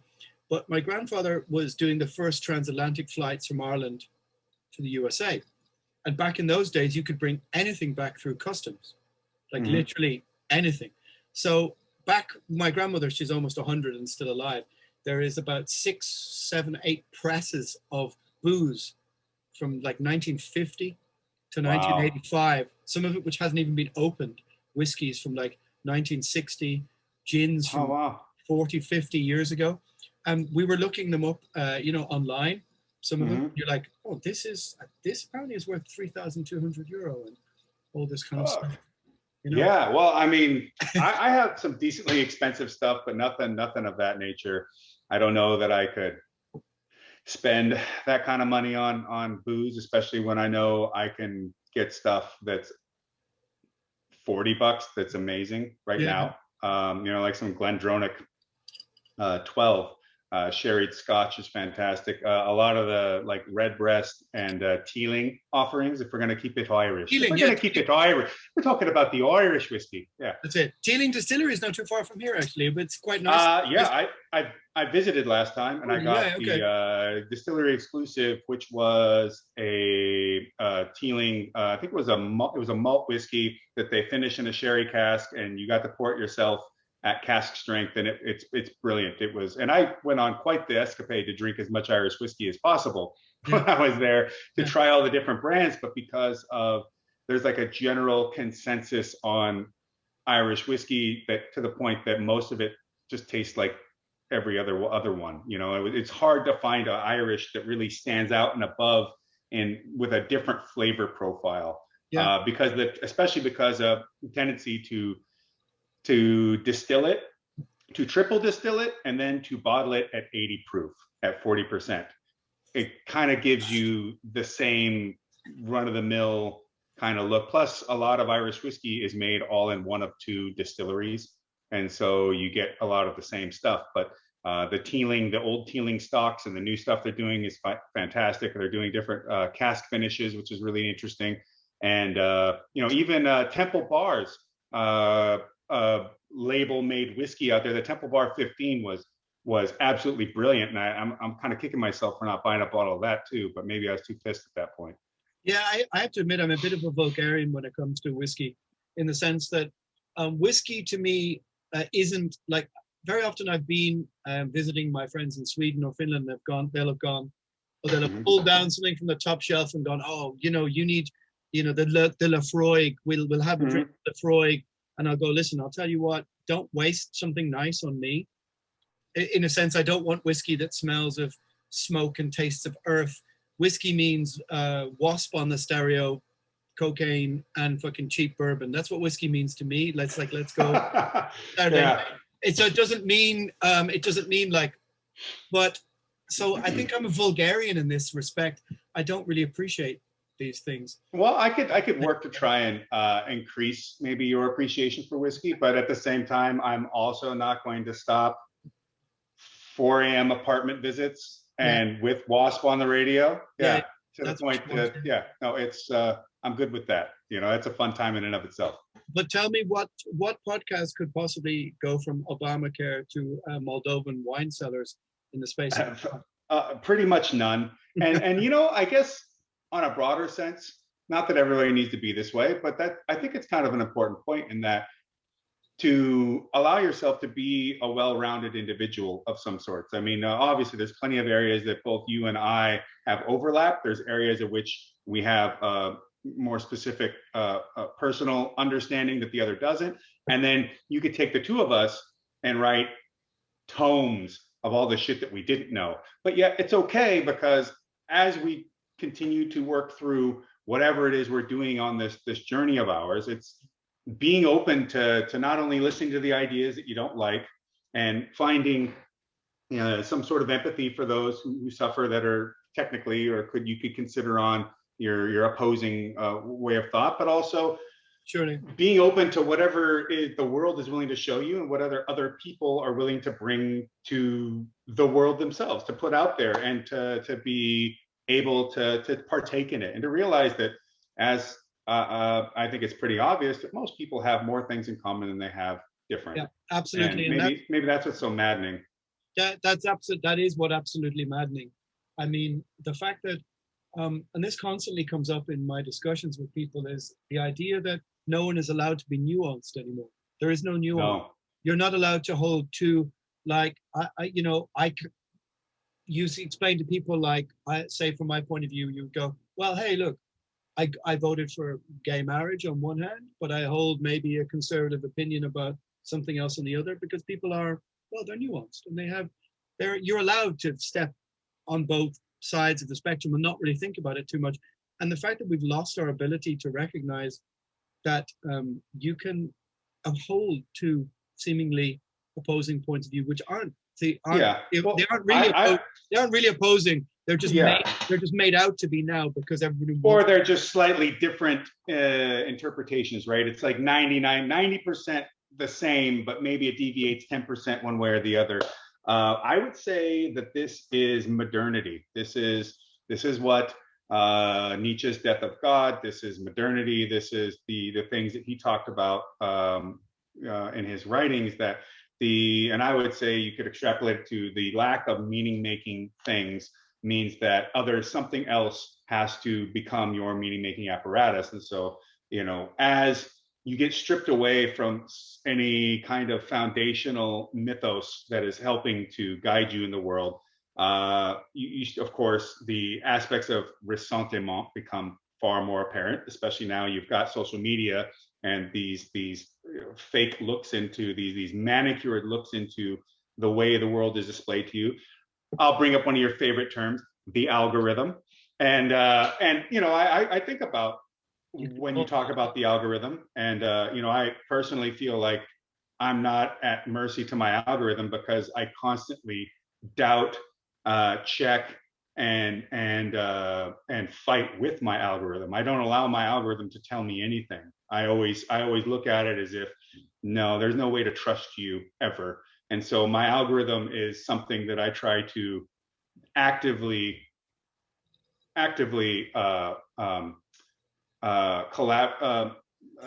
cultivate, so that I don't allow the things to just be shoved to me. I make a very deliberate choice to choose what I want to listen to, and choose where I will go, and choose what I want to be a part of, because I realize that with this ressentiment, this algorithmic aspect will absolutely do nothing but exacerbate it, and try to put you in a whatever that algorithm starts to become, to put you into a cycle that you need to draw from it more and more and more, and that will tell you at which way that you need to position yourself in the world.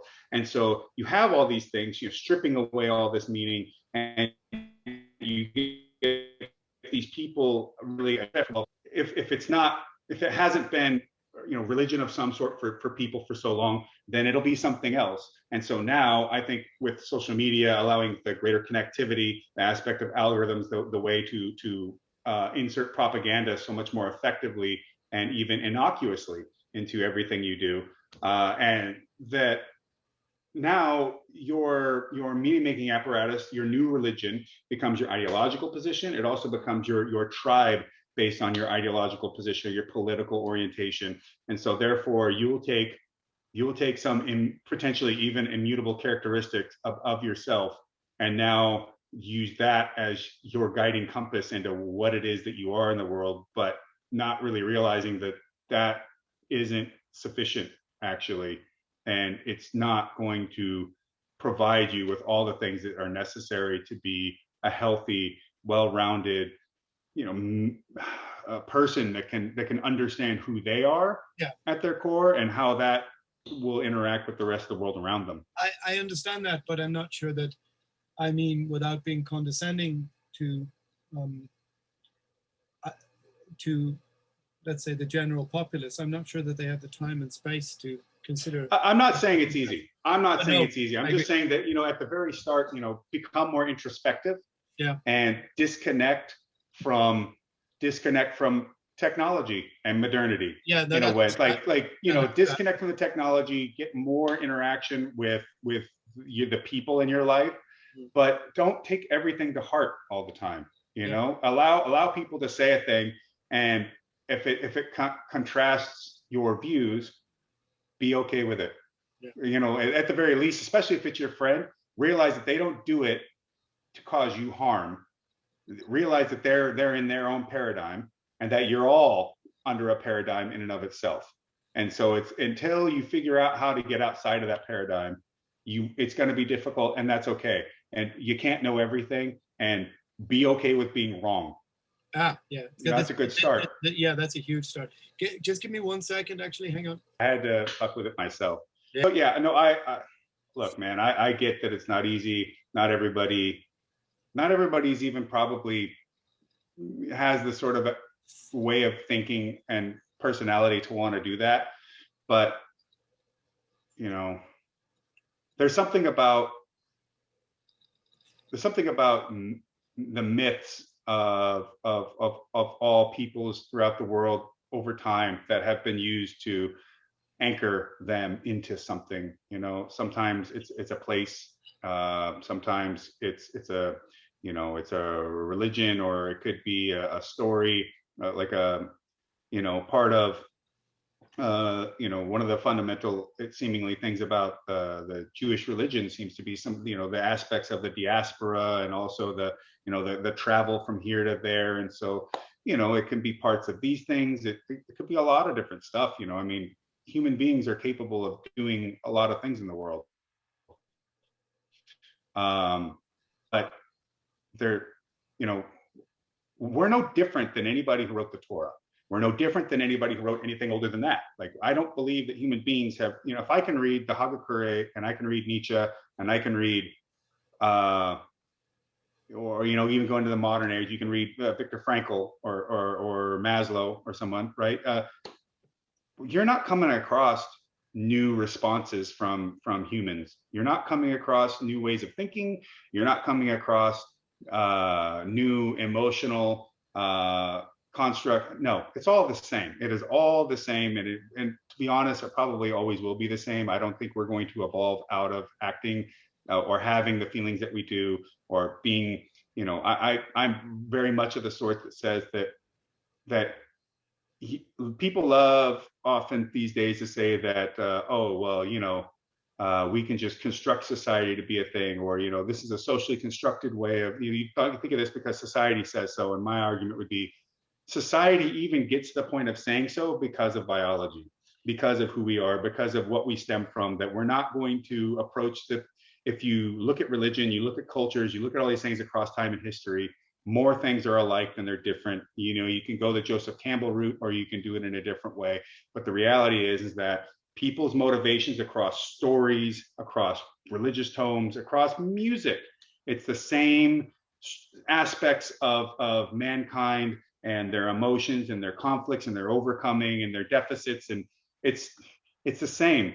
And we react the same, but technology exacerbates it. It magnifies it. It increases the rate at which it occurs and or can affect others, right? You know, if you're in the Byzantine Empire, you're not affecting China that much, right? And if you are, you ain't doing it quickly.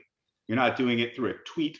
You know, someone's going to have to get up and get their ass over there. Or if you want to decide to have a Varangian guard, that ain't going to happen. You can't send a DM to some Norwegian Viking or Swedish Viking somewhere and be like, hey, you know, instead of going over to Russia or going here, how about you come down this direction? And, you know, we'll feed you well and all kinds of, you know, hot chicks and what have you. It's like, no, they just show up there and like, oh, fuck, what is this? I guess I'll call it the city of the middle of the world.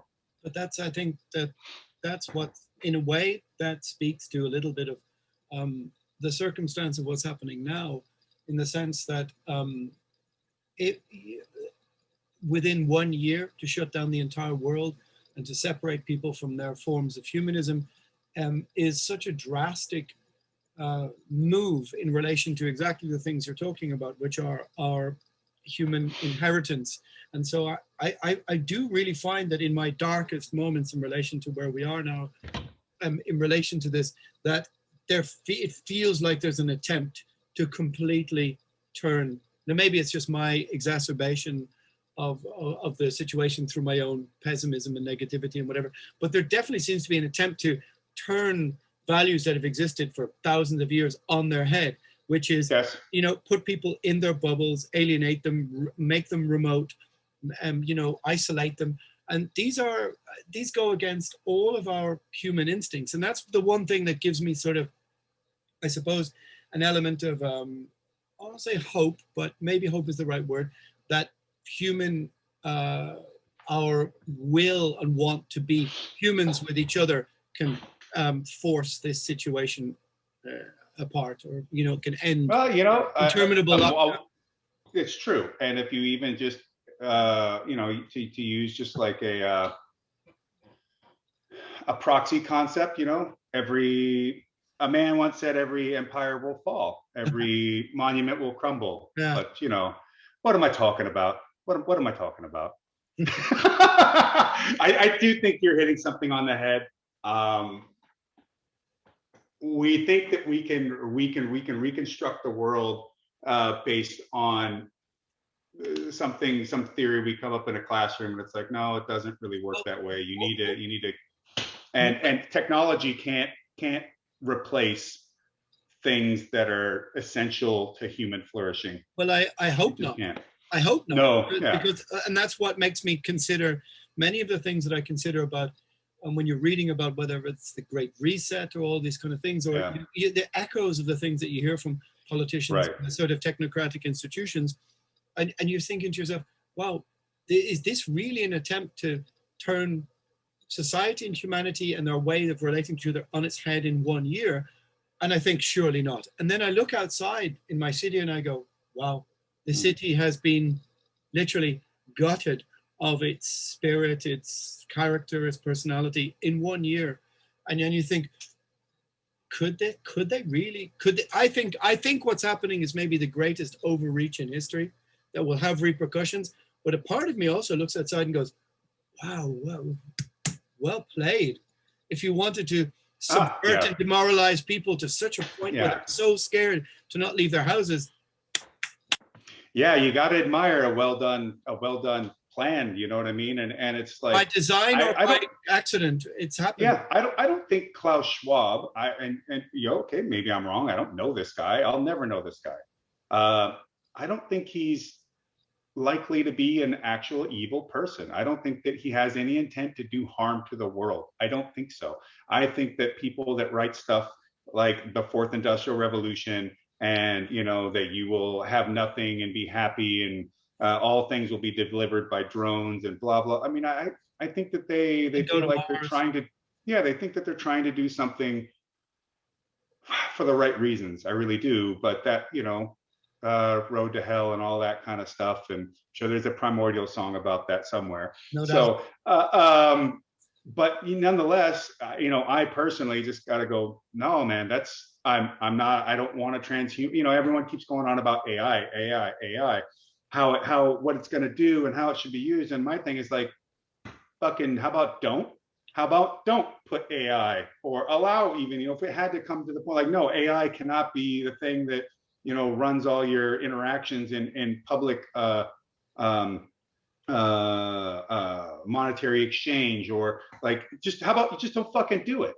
If there's all these arguments that there could be a problem, it can replace all these, the need for people to work and this, like, well, how about people need to do things? And so until you have a better understanding of what AI could do to be benign to our human flourishing, and yet also a source of good, then fucking how about you just don't? I don't think that's possible though, because I mean, if you think, I think about it a bit like this, is that even if you look at Charles Darwin was aboard a military vessel, in that our exploration and our attempt to move technology along has always been linked to our military aspirations, or all of these things.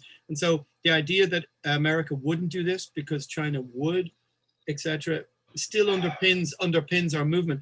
But I totally agree with you in the sense that, I mean, having traveled extensively in Eastern Europe or whatever, there comes no good of angry young men with nothing to do on the street corners. No.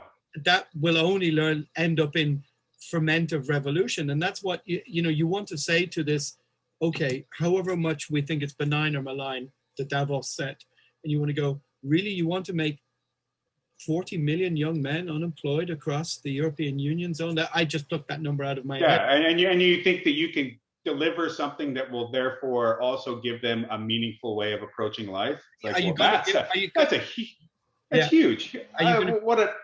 that's borderline arrogant. It's beyond. I think it's beyond even that. It's that you can. Okay, so earlier this year, let's say last September, I managed to escape for a little bit. And I went to Naples, and I went to visit Keith from Destroyer 666 in down near Milan, and on his mountain where he lives, and yeah, he lives on the side of a mountain. It's amazing. But anyway, I visited. Speaking of Destroyer 666, new Nocturnal Graves from Jaro is out and kicks ass. Okay, Jaro, what a good guy. Yeah. He played the drums on Phoenix Rising and stuff. Yeah, we played in Australia. We played with Nocturnal Graves and Ian. I used to live in a house with Destroyer 666 in Holland. That must have been it. That must be full of all kinds of stories. I used to live in a house for about 7 months in Holland. In 2003 or 4, I used to live on the floor of Ian from Nocturnal Graves and Destroyer, his bedroom. Yeah. There you go. Anyway, that's a story. That's a story for then you know what? There's no way you could get COVID at this point. No, that's a story for another day, I think. But it's but the idea that this tiny set of people can somehow go, okay, this is how it's going to be for the next 5-10 years, and we're going to. How do you give tens of millions of people purpose? What I was saying is I went to Naples, right? You go to Naples and you go to this ancient historic city. You're walking down these tiny streets and you realize there's tiny family businesses. There is historical, socio-cultural lineage of that city goes back thousands. Right. It's not just monetary transactions. Yeah. It's not just commerce. It's a huge society that's interlinked for thousands of years. And what the reset is considering is, hey, can you just uproot all of that and dump it over here? And now none of that matters. It's like saying to Irish society, hey, by the way, the last 2,000 years doesn't really matter anymore. Your culture, your civilization, this is in its most extreme analysis. It's basically saying all of the things you knew that defined your city, state, culture, folklore, music, whatever you want, don't mean anything anymore. So moving ahead, can you just park your entire history of your culture? And so now let's move ahead, stay inside, do what you're told, etc. And you think to yourself, right, okay, I'm being very simplistic and jingoistic about my interpretation of that, and a bit fast and loose with that. But in a way, you're going, wow, really? You want 457 million people in the Eurozone to go, okay, we'll just stay inside and do nothing. It's not even necessarily all that. It's not that. I mean. But isn't that jingoistic? It's not that jingoistic in that. No, but it's truly civil war, like really, isn't it? Well, of course, and truly, you think you're asking a question. It's like, well, you're saying that your program could deliver all the things that people need. That is such a deep statement right there. I mean, to be honest, I mean, people have you can go find any mainstream source to have a piece on the problem with the colonization and the drawing of borders within the continent of Africa. Okay, now you're going to say that longitude and latitude, if that's a problem, some giant overarching world government is going to now extract everything of material out of this place and somehow provide for every single completely different and spread apart tribe all across Africa. And now that, I mean, it's the same idea. Like, you can't just, it involves uprooting everything about who a people are and what they do and where they come from, That's interesting. So what you're saying is, I hadn't thought about it like that, in the sense that the aspirations of, let's call them the Davos set, are in the sense almost colonial, in a sense that it doesn't give any thought to the local tribalisms when you're just dividing up. Correct, because to them, having I'm sure even to them, having any tribal belief in, let's say, Anansi or any other classic African deities, that's just garbage, and blah blah blah. We can treat that as irrelevant, and yet it's not irrelevant to that person. It's not irrelevant to the assegai, the people that use the assegai spears for hunting and have a whole tradition. I mean, well, you could, oh, that's just a thing. Why use spears anymore when you've got, but you know what? It isn't just about the thing. There's so much, that spear, who knows? Maybe it came down from a great relative. Maybe that spear to that person the spear is not just the object anymore to a person who has a livelihood that incorporates this item.